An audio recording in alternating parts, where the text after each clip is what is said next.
In today's video, I will walk you through how to get API key on Shopify. Start by logging into your Shopify admin page. Once you're inside the dashboard, look to the lower left corner of the screen and click on Settings.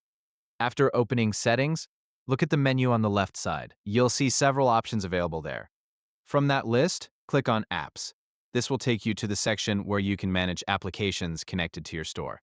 Next, look toward the top right corner of the page and click on Develop Apps. This is where you can begin the process of creating an app and accessing API-related credentials. Once you're on that page, click on Learn More. This will redirect you to the developer dashboard. If you're using a Shopify plan that supports app development, you'll be able to continue creating an app from there.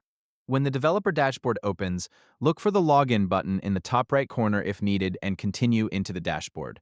From there, click on Create App to start setting up a new application. After selecting Create App, you'll be asked to enter information for the app. You can provide the details required for your setup and continue through the creation process. For example, enter a name for the app and then click Create. Once the app has been created, wait for the next page to load.